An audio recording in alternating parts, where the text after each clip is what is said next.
Jadi ketika berbicara mengenai firman, itu penjabarannya di dalam Al-Quran itu sempurna. Sempurna, dan ditentukan firman itu sebagai apa, bisa dianggap sebagai doa taubat, bisa dianggap firman itu ucapan tauhid, bisa janji-janji Allah, bisa juga ayat-ayat Al-Quran, bisa juga kitabullah. Itu tergantung konteks ayat. Itu tergantung dari konteks ayat. Nah, terkait dengan oknum Nabi Isa atau Yesus yang dikatakan oleh sahabat Kristen, itu dicipta oleh Allah sama seperti diciptanya Adam. Inna mathala Isa indallah kamathali Adam. Jadi tidak ada kemudian posisinya sebagai pencipta di sini, melainkan hanya sebagai makhluk ciptaan. Demikian sebagai pengantar dari saya. Terima kasih. Silakan sahabat yang lain. Oke, saya silakan Bang Farhan. Terima kasih. Saya mengelaborasi dari yang di prolog dari Gurunda bahwa kata firman itu berasal dari bahasa Syriac lama atau Parsi yang dari kata farmah, artinya adalah aturan-aturan, hukum-hukum, petunjuk-petunjuk. Kenapa di dalam Al-Quran Al-Karim kata firman dikatakan sebagai firman adalah perkataan dari Allah, ucapan dari Allah Subhanahu wa taala. Segala ucapan-ucapan Allah yang terangkum di dalam Al-Quranul Karim adalah firman. Kenapa? Di dalam Al-Quranul Karim jelas ada nilai-nilai morality yang berarti petunjuk, ada hukum-hukum di sana, ada rule di sana, ada aturan-aturan di sana. Itulah kenapa di dalam Al-Quranul Karim 100% adalah firman Allah, karena ada petunjuk-petunjuk di sana, ada arahan-arahan di sana. Tetapi apakah semua firman Allah adalah di kitab suci? Tidak. Di dalam literatur Islam jelas ada namanya hadis qudsi. Itu juga firman dari Allah, tapi tidak merujuk kepada Al-Quranul Karim, tetapi adalah ucapan Allah kepada Nabi Allah Muhammad yang melalui malaikat Jibril untuk petunjuk, ya, yang tidak terangkum. Saya kasih analogi karena saya suka analogi. Ketika seorang raja memberikan sebuah titahnya, dia bersabda, itu akan menjadi hukum. Tetapi apakah setiap ucapan raja adalah hukum? Tidak. Ketika dia lagi bersenda-gurau dengan istrinya, merayu istrinya, apakah itu menjadi hukum yang harus ketetapan menjadi seorang kepada rakyatnya? Tentu tidak seperti itu. Jadi artinya firman di sini adalah dari, kalau kita ke terminologi dari bahasa aslinya, yaitu dari Parsi, ya dari Syriac lama, artinya adalah hukum-hukum, petunjuk-petunjuk dan kebijakan-kebijakan dari Allah Subhanahu wa taala. Di dalam kalau saya korelasikan dan komparasikan dengan di dalam Bible, di dalam Mazmur, ya, Mazmur 119 nomor 105, bagaimana di sana aja jelas makna firman itu ada, yaitu dafareha, ya, ner derahil dafareha feor litifati. Di sana dikatakan dikatakan bahwa dafareha atau firmanmu itu ada sebagai pelita, artinya di sana ada petunjuk-petunjuk, ada hukum-hukum di sana yang harus ditaati oleh umatnya, oleh manusia kita, ciptaannya. Jadi kalau kita kembalikan dalam terminologi linguistiknya, firman ini adalah ketetapan dari Allah kepada manusia, aturan-aturan, petunjuk-petunjuk, morality di sana. Ada law di sana, ada hukum juga, ada rules, ada aturan-aturan di sana. Mungkin itu aja. Terima kasih, Bang Awi. Oke, terima kasih ya, sama-sama lengkap ini, mendekati sempurna untuk penjelasan kedua belah pihak narasumber. Oke, nanti ini kita sesi masing-masing 6 menit ya, 6 menit, 10 kali 6 menit, berarti 1 jam ke depan ini sesi saling sanggah menyanggah. Saya belum masuk sesi partisipan berikutnya, karena kelihatannya banyak partisipan yang ingin berpartisipan. Ada juga saudara saya nih, Bro Aldo. Selamat malam, Bro Aldo. Sama dulu, ini tidak di-mute ya, tapi mohon semuanya bisa menahan diri, kita bebas buka aja, cuma diharapkan semua partisipan boleh menahan diri. Saya kira yang bisa menahan diri. Kita lanjut aja ke sesi pertama, 6 menit pertama kita berikan kesempatan ke mana nih, karena tadi pihak Kristen yang prolog duluan, silakan dari pihak Muslim, silakan apa yang mau ditanggapi tentang opening statement di pihak Kristen tadi. 6 menit pertama sekalian langsung mengajukan pertanyaan, nanti begitu 6 menit kedua nanti pihak Kristen yang bicara selama 6 menit, ya begitu aja ya Pak Pras, Pak Atodius. Ya nggak apa-apa, santai aja. Oke, santai aja ya. Karena juga boleh. Oke, silakan dari pihak Muslim 6 menit pertama ya. Tafadhol Guru deh. Ya, itu ada 6 menit di layar ya, ada 6 menit. Ini kita mau apa nih, bertanya atau gimana? Ya, Terserah mau bertanya atau mau Silakan menanggapi bertanya. tadi apa yang disampaikan dari opening statement-nya kan. Kan opening statement Oke. tadi ya, silakan ditanggapi dan langsung bertanya sekalian. Jadi nanti dijawab oleh pihak Kristen, bisa juga langsung bertanya. Jadi sekalian menanggapi, menjawab dan bertanya. 6 menit. Baik. Seperti biasa, saya memulai dari data yang ada di kitab Sahabat Kristen dari Perjanjian Lama ya. Di situ diterangkan terkait mengenai firman di dalam Yesaya 55 nomor 11. Benar ya, Yesaya 55:11. Iya. Yesaya 55 11 di sini diterangkan mengenai firman Allah atau perkataan Allah atau kehendak Allah. Demikianlah firmanku yang keluar dari mulutku, ia tidak akan kembali kepadaku dengan sia-sia, tetapi ia akan melaksanakan apa yang kukehendaki dan akan berhasil dalam apa yang kusuruhkan kepadanya. Yang saya langsung aja, saya ingin tahu dari teman-teman Kristen yang saya cintai ya. Ketika data ini diterangkan bercerita tentang Tuhan mengemukakan dirinya tentang firman-Nya, posisi Yesus di sini di mana? Demikianlah firmanku yang keluar dari mulutku, ia tidak akan kembali kepadaku dengan sia-sia, tetapi ia akan melaksanakan apa yang kukehendaki dan akan berhasil dalam apa yang kusuruhkan kepadanya. Posisi Yesus di sini di mana? Kalau dia sudah ada, kalau Yesus itu bersama-sama ada dengan Allah, Yesus di mana di situ? Anak Marianya di mana? Kemudian kalau dia tidak ada, maka yang dinamakan Yesus adalah firman itu di mana di sini? Mungkin sahabat saya nangkap apa yang saya maksud. Silakan. Ya, Antonius, kamu dulu. Oke. Ya, Kalau begitu langsung dilempar ya. Silakan. Masih ada waktu 4 menit. Silakan Bang Farhan. Ini 4 menit. Kita masing-masing punya waktu 6 menit. Muslim 6 menit, Kristen 6 menit. Jadi bisa dimanfaatkan waktunya menyangga dan bertanya. Silakan Bang Farhan, masih ada 4 menit. Dicatat dulu tadi ya. Silakan Bang Farhan. Tadi saya mendengar prolog dari saudara kita Kristen, dikatakan firman di sana langsung merujuk kepada Yesus. Nah, di sini saya ingin mengetahui perbedaan firman sebagai Yesus dan apa ucapan dari Bapa kepada Yesus. Seperti di dalam Matius 3 ayat 17, inilah anakku yang kukasihi, kepadanya lah aku berkenan. Artinya saat itu Bapa jelas berkata kepada siapa? Kepada Yesus. Inilah anakku yang kukasihi, kepadanya lah aku berkenan. Kalau pemahaman apa yang diucapkan tadi prolog dari saudara Kristen tadi, bahwa firman adalah ucapan-ucapan dan sabda juga ya menurut mereka, apakah mungkin sabda bersabda dengan sabda? Firman berkata kepada firman. Itu yang pengen saya elaborasi di sana, penjelasan apa perbedaan firman saat itu diucapkan. Ya, karena jelas Yesus ketika sudah menjelma atau sudah inkarnasi menjadi manusia di sini, dia juga menerima perintah-perintah. Segala yang ucapan dari diriku bukan dari diriku sendiri melainkan dari Bapa. Artinya ada di sepanjang perjalanan hidup dari Yesus ini, ada dia menerima firman-firman itu. Nah, kalau firman itu adalah Yesus itu sendiri, saya merujuk kepada KBBI, ada ambigu di sana, ada sebuah SP kalau menurut saya, sesat pikir ketika menarasikan firman adalah Yesus, tapi Yesus masih menerima firman juga. Bukankah Yesus juga dari firman Allah? Firman Bapa, ucapan Bapa ketika kepada Maria, kepada wanita suci bernama Maria, itu kan ucapan, ditiupkan ruh, perintah. Nah, ketika dia di dalam Matius 3 ayat 17, inilah anakku yang kukasihi, kepadanya lah aku berkenan. Kan dia sedang berfirman juga. Nah, pikiran liar saya berkata, apa mungkin firman berkata kepada firman? Saya kasih analogi seperti ketika kita megang HP ya. Pada mulanya adalah tulisan SMS saya kirim kepada teman saya. Teman saya kemudian menjawab SMS saya. Kalau SMS itu adalah firman, kita analogikan adalah firman, apa mungkin SMS ini berkirim kepada SMS juga? Berarti tidak ada di sana, tidak ada subjek. Hukum KBBI, kaidah KBBI, SPOK subjek, predikat, objek keterangan dalam kalimat itu tidak terpenuhi.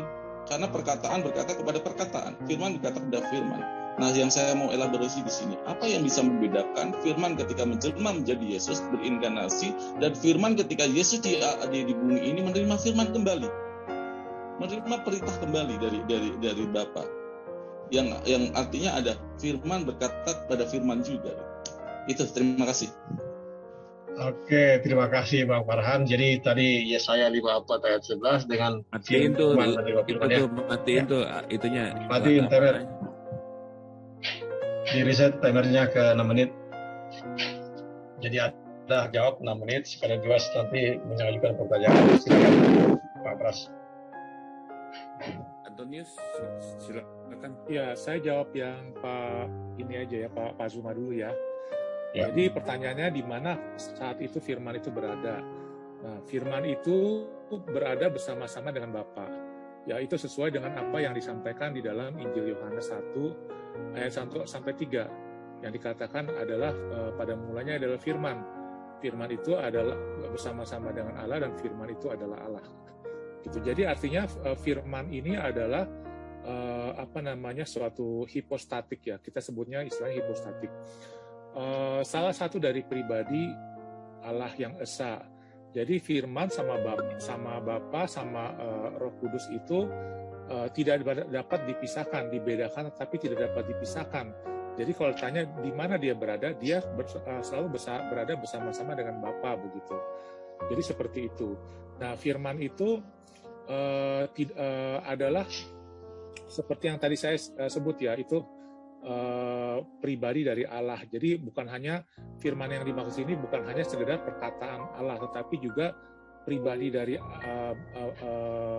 Allah ya, dan image dari Allah itu sendiri begitu. Jadi firman itu seperti yang dikatakan di dalam kitab suci, baik dalam Yohanes maupun di dalam Tanakh, itu pencipta. Jadi dia mencipta, ya. Jadi dia mencipta. Terus dia juga dia juga diutus oleh Bapa. Dia juga diutus oleh Hashem gitu ya. Jadi di sini contohnya ya, tadi saya sudah sebut selain di kitab Mazmur yang tadi saya bacakan, oleh firman-Nya langit diciptakan. Nah, saya coba bacakan juga ya yang di Yerusalem Targum di Bereshit 1 ayat 27 dikatakan demikian dalam bahasa Inggrisnya ya. Jadi ini terjemahan dari Targum yang berbahasa Aramaik ke bahasa Inggris, dikatakan demikian.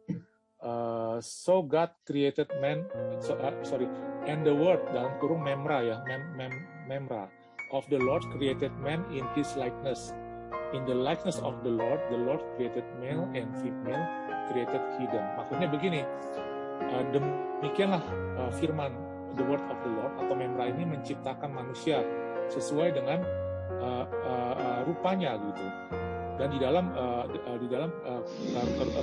keserupaan dengan Tuhan menciptakan laki-laki dan perempuan begitu.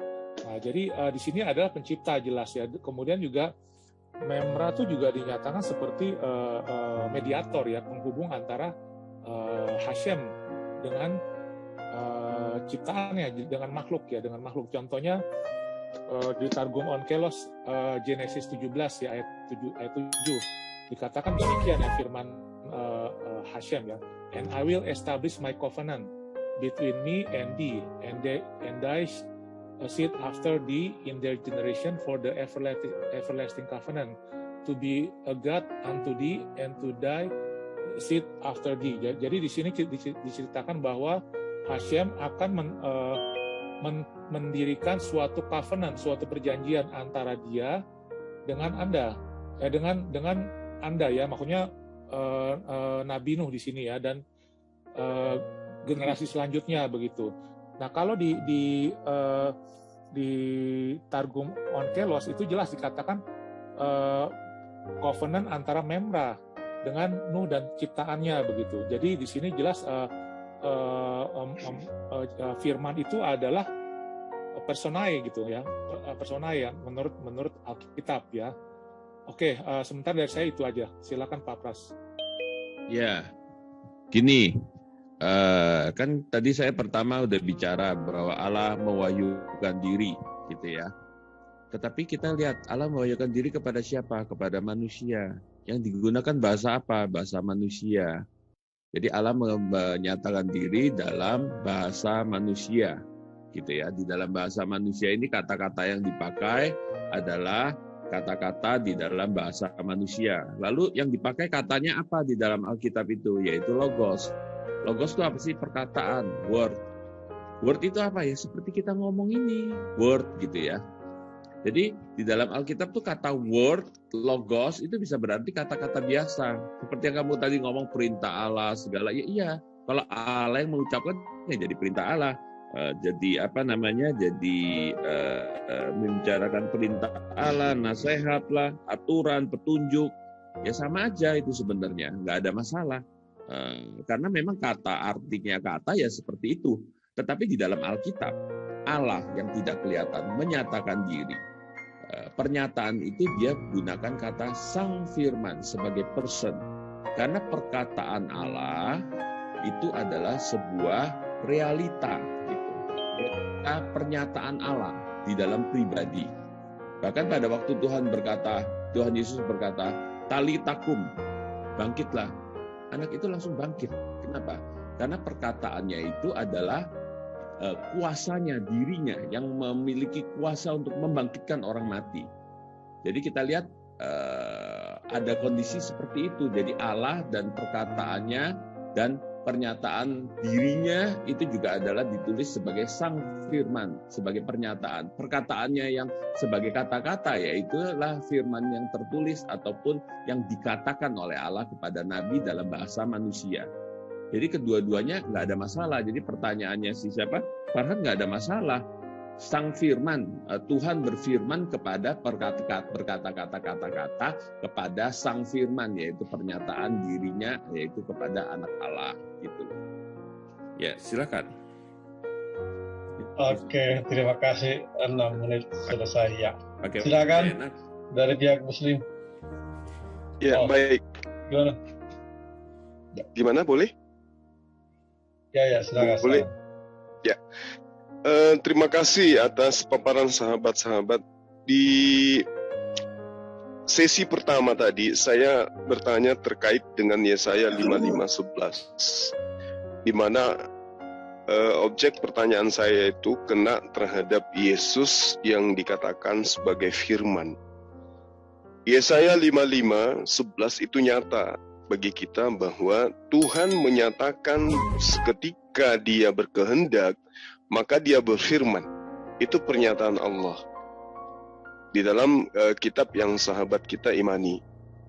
Diterangkan di sana ketika Tuhan hendak ya menciptakan atau menghendaki sesuatu, maka sesuatu itu tercipta atau diadakan atau dijadikan itu melalui perantaraan firman yang keluar dari mulutnya. Demikianlah firmanku yang keluar dari mulutku. Jadi firman itu keluar dari mulut. Apa yang kemudian Allah inginkan, Tuhan inginkan, itu tidak akan kembali dengan sia-sia. Nah, yang jadi pertanyaan saya, ketika Tuhan ini berfirman, menginginkan sesuatu, Yesus di situ posisinya di mana? Apakah sudah ada atau belum ada? Tadi sahabat mengatakan, firman itu mencipta. Kalau firman mencipta, lalu kemudian Yesus pada saat Yesaya ini diterangkan oleh Tuhan itu sendiri, ketika Dia berfirman, maka keluar dari mulutnya dan di situ tidak ada Yesus anak Maria, berarti pernyataan sahabat kita, firman mencipta, itu berarti firman menciptakan manusia, Yesus. Sehingga dikatakan firman itu telah menjadi manusia. Nah, kalau dikatakan firman telah menjadi manusia, benar, berarti firman mencipta. Nah, firman menjadi manusia berarti firman menciptakan manusia.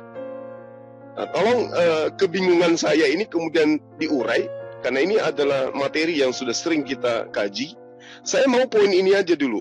Ketika Yesaya 55 nomor 11 menerangkan tentang firman Tuhan keluar dari mulut Tuhan, tidak kembali kepada Tuhan dengan sia-sia, tetapi sang firman ini akan melaksanakan apa yang dikehendaki dan akan berhasil dalam apa yang diperintahkan kepadanya. Pertanyaan saya, apakah ketika Tuhan berfirman mencipta langit dan bumi, yang keluar dari mulutnya itu berupa Yesus?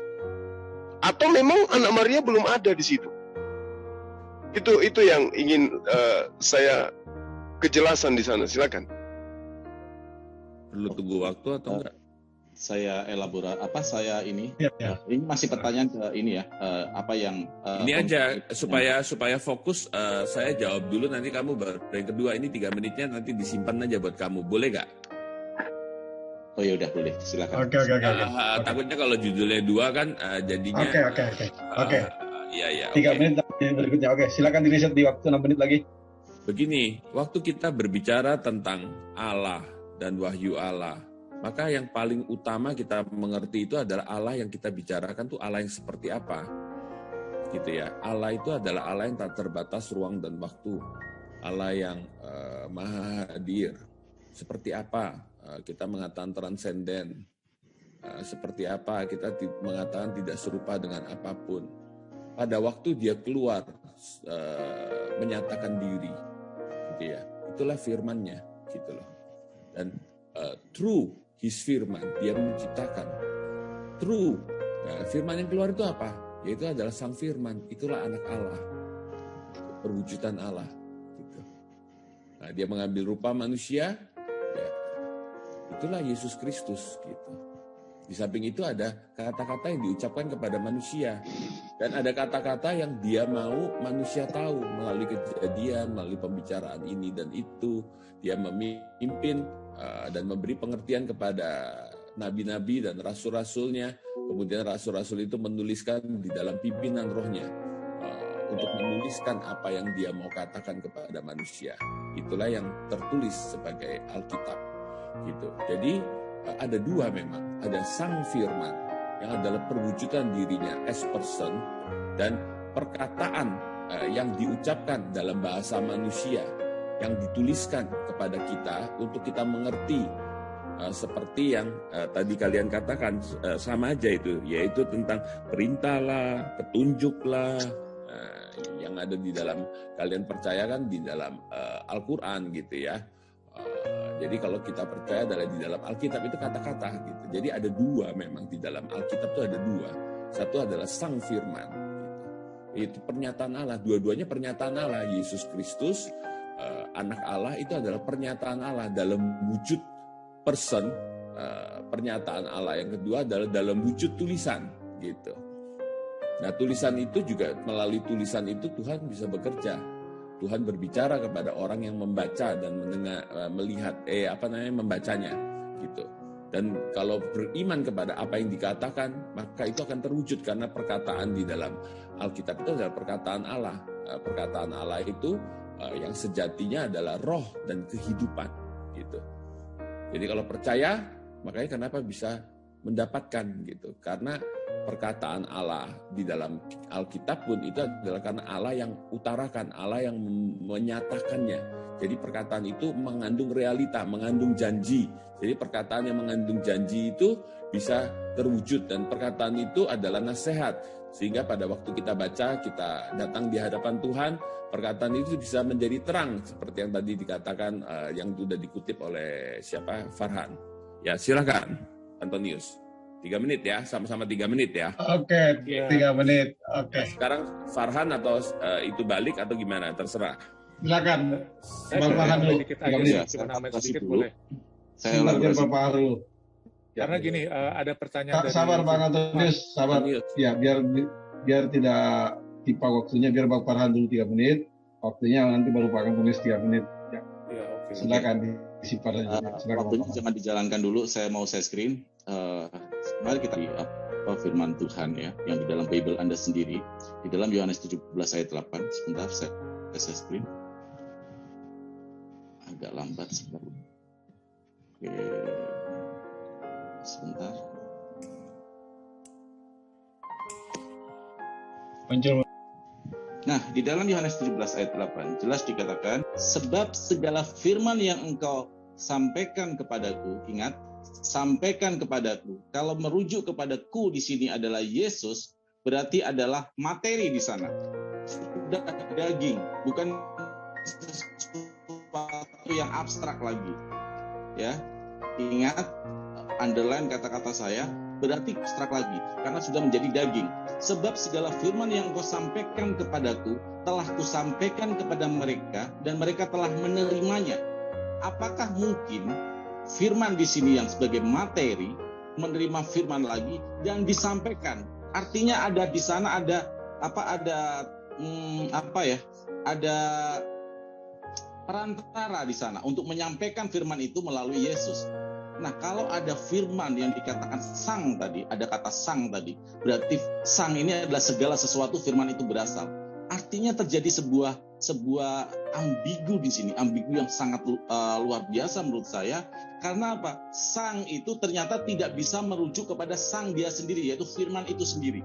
Karena jelas di sini, sebab segala firman yang engkau sampaikan kepadaku telah kusampaikan kepada mereka dan mereka telah menerimanya. Artinya Yesus di sini sebagai penghantar, ya, sebagai penghantar, perantara dari firman yang ada dari Bapa kepada Yesus. Nah, kalau di sini kita korelasikan dengan logika, kalau seandainya mau berbesar hati sedikit menerima bahwa Yesus ini adalah sebagai utusan adalah menerima segala perintah. Saya kembalikan kepada logika Pak Pras tadi yang mengatakan nggak apa-apa kalau firman itu adalah perintah, firman itu adalah hukum, firman itu adalah ucapan. Berarti kalau yang ini kita konsisten Anda mengakui ini dan tidak ambigu lagi dengan mengatakan oh itu lain, enggak, kita konsisten di dalam logika Anda. Kalau kita katakan bahwa ku di sini adalah sebagai perantara, artinya di sini tertulis sebab segala firman yang engkau sampaikan kepadaku. Kita ganti ya, sebab segala firman yang engkau sampaikan kepadaku. Ku di sini adalah utusan dan menerima perintah itu sesuai dengan logika Pak Pras. Firman itu juga perintah-perintah, petunjuk ya. Telah kusampaikan kepada mereka. Jadi perintah yang disampaikan kepada Bapa kepada sesuatu yang sudah menjadi sesuatu materi, bukan abstrak lagi, disampaikan kepada yang materi juga, kepada umatnya. Nah, ini malah lebih logis bahwa firman di sana merujuk bukan kepada firman lagi, tetapi kepada Yesus sebagai sesuatu yang sudah berbentuk materi. Artinya sesuatu yang berbentuk materi ini bukan dari sang, tetapi sang yang firman itu bukan Yesus, tetapi dari Bapa itu sendiri. Kalau kita logikakan seperti itu lebih matching, yang mengatakan bahwa firman itu sebenarnya adalah segala peraturan petunjuk dari Bapa telah diterima Yesus dan telah disampaikan kepada murid-muridnya atau umatnya. Clear sebenarnya ucapan ini. Kalau tidak ada kata-kata yang ambigu di sini, merubah-rubah makna, ya. Itu yang ini. Waktu habis. Oke, silakan. Antonius, mau saya yang lanjutin atau enggak? Karena 3 menit. Berhubungan dengan yang tadi. Boleh, tapi saya jawab dulu sedikit. Sudah lama sih, ya. Oke, jadi gini ya. Pertama saya jawab dulu yang tadi Pak Zuma ya. Pak Zuma kan tadi nanya, saya lihat tadi belum berani terjawab. Takutnya tadi ngulang lagi bertanya. Kan dia bertanya di mana firman itu ada di mana pada saat itu? Yang di Yesaya 40 berapa tadi ayat 11 ya. Tadi saya jawab ya. Jadi firman itu ada bersama-sama dengan Bapa ya. Dan firman itu tidak diciptakan. Firman itu tidak baru ada pada saat itu. Firman itu sudah ada dari awal dan dia adalah awal. Makanya saya mengutip dari Injil Yohanes tadi, dikatakan bahwa pada mulanya adalah firman. Nah, selain dari Injil Yohanes, di kitab Kejadian juga dikatakan demikian ya. Firman itu menciptakan gitu. Jadi firman itu adalah pencipta. Ini sangat jelas lagi kalau kita baca di Targum, contohnya Targum Neofiti, Targum Neofiti on Genesis. Itu sangat jelas dikatakan Memra menciptakan, Memra memisahkan, Cakrawala seperti itu. Jadi jelas pada awalnya Memra menciptakan langit dan bumi. Ya di situ jadi dia adalah pencipta dan dia adalah awal. Nah ini terkait dengan pertanyaannya Pak Farhan ya. Memang firman itu yang dinyatakan oleh Alkitab adalah demikian. Ya memang susah diterima oleh logika, karena itu firman itu transendental ya, dia adalah Allah itu sendiri, transendental. Jadi memang kalau kita tanya ini sulit diterima oleh logika, jawaban saya iya begitu. Tetapi inilah yang dinyatakan oleh firman Tuhan. Ya, jadi firman itu adalah personae dari Allah. Firman itu juga ucapan Allah yang bisa dalam bentuk peraturan, dalam bentuk nasihat, dan dalam bentuk hikmat seperti itu gitu. Nah, ini saya coba kasih contoh, saya coba share sebentar untuk menunjukkan bahwa firman waktu pause. Oke, waktu pause ya. Firman itu juga ada persona ya, seperti ini. Saya kasih contoh yang ada di Targum. Ya, ini Targum J3. Ya, dikatakan demikian nih. Sudah tampil belum di layar? Tunggu, matiin dulu.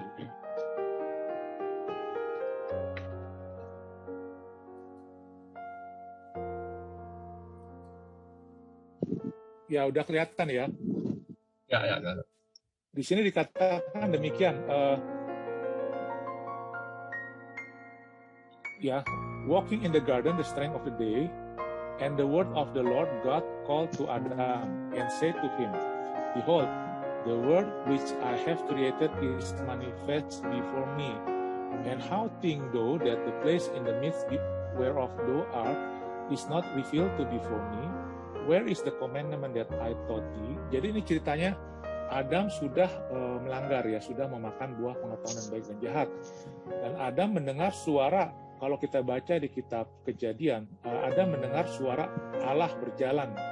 Ya, kemudian Adam takut ya, bersembunyi, dan Tuhan bicara seperti ini. Tetapi di Targum Yerusalem Genesis 3 di sini jelas dikatakan yang berjalan di dalam teriknya matahari itu di siang hari itu adalah the word of the Lord, ya, memra ini, dan memanggil Adam. Ya, jadi kalau sebentar sedikit lagi Pak, sedikit lagi ya. Oke, lanjut. Yang memanggil ini adalah firman word of the Lord, memanggil Adam. Yang berkata-kata kepada Adam adalah memra ya, memra. Jadi memra ini person ya. Jadi ini yang menjawab pertanyaan Pak Farhan, kok firman itu berkata-kata ya, firman itu juga berfirman. Ya, jadi seperti itu. Memang firman itu personae daripada Allah dan dia juga berkata-kata seperti itu. Nah, kemudian nanti ada juga di di satu lagi ya, di Targum bahwa firman itu adalah utusan ya. Jadi Hashem itu mengutus memra untuk berada di tengah-tengah kerubium di atas tabut Allah. Jadi di situ memra itu seperti diutus oleh Hashem. Ya, jadi pengertian utusan itu tidak berarti manusia atau nabi, tetapi memang dia diutus seperti itu. Dan ini menjawab bahwa Yesus itu sebagai memra, dia diutus oleh Bapa. Artinya diutus di sini bukanlah sebagai pengertian bahwa dia hanyalah manusia terbatas, bukan. Tetapi memang memra itu dalam menjalankan karya keselamatannya, dia adalah melakukan fungsionalitas diutus oleh Bapa. Oke, silakan Pak Pras. Enggak, udah cukup. Waktunya ya. Udah cukup. Oke, udah kelebihan nggak mau dikasih sama mereka. Ya, terima kasih. Ya. Bang Kores, monitor mungkin Bang Kores. Oh, tidak ya. Oke, kita lanjut. Silakan Bang Kanda ditanggapi. Ya. Baik. Jadi sahabat saya, ini sesi yang ketiga ya. Saya mohon maaf saya harus mengatakan belum menemukan jawaban tentang apa yang saya pertanyakan. Kalau yang sahabat terangkan, itu juga kami mengenal kalam Allah atau kalamullah yang berdiri pada esensi atau pada zat Allah, pada diri Allah, hakikat Allah, itu bukan makhluk, dia bukan huruf, dia bukan suara, itu kalam, itu sifat kalam. Jadi Allah itu maha suci, maha bersih dari berada di depan dan di belakang. Jadi dia tidak memiliki apa istilahnya ini, i'rab dan bina. Dia tidak memiliki muatan-muatan bahwa dia diawali atau dia diakhiri. Itu Allah. Allah itu qadim. Dahulu ada tanpa permulaan dan bukan makhluk. Yang saya pertanyakan Yesus, anak Maria. Ini yang ingin saya dijelaskan. ketika Allah itu diterangkan tidak terbatas ruang dan waktu, Yesus terbatas ruang dan waktu. Lalu bagaimana dengan Yesus ini? Contoh ketika Tuhan berkata di dalam kitab Kejadian, jadilah terang, maka terang itu jadi. Yesus yang manusia ini di mana pada saat prosesi Allah berfirman tentang penciptaan terang? Yesus itu sudah ada atau belum ada? Kalau terkait dengan firman ada, itu betul. Terkait dengan sifat kalam yang ada pada diri Allah, itu betul. Bahwa Allah memiliki kemampuan kemudian untuk mencipta dengan cara berfirman. Makanya saya katakan, ketika berbicara mengenai sifat Allah, itu memang melekat pada diri Allah. Kami sebut dengan kalamullah atau kalam Allah. Itu kekal dia. Ya. Itu kekal bersama dengan Allah. Yang saya maksud ini Yesus. Manusia Yesus. Yang punya silsilah, yang dilahirkan oleh manusia. Ini yang saya maksud. Di mana posisinya dia? Pada saat Allah itu berkehendak menciptakan segala sesuatunya. Taruhlah, jadilah terang. Pada saat Allah berfirman dengan ucapan itu, di mana di situ? Apakah sudah ada atau memang belum ada? Kalau belum ada, jadi Pak Jumani yang saya pahami, dia ingin memahami di mana Yesus, tetapi dalam pemahaman dia begitu. Jadi pemahaman dia bahwa Yesus, kalau menurut Alkitab, Yesus jadi dia adalah Allah. Nah, Allah itu menjadi manusia pada saat dia dilahirkan, dia ada di dalam rahim Maria. Kalau ya natur manusia Yesus itu baru ada pada saat Maria hamil. Ya, seperti itu. Sebelum Maria hamil, nature manusia Yesus sebagai firman itu sudah ada, ya. Dia adalah kekal. Dia tidak dibatasi oleh waktu, ya. Jadi dia adalah yang awal dan akhir. Ya, silakan Pak Pras. Ya, jadi dari awal itu selalu adalah firman, sang firman. Sang firman itu ada. Pada waktu Allah berfirman, ya sang firman itu yang melakukan semuanya itu. Lalu kemudian sang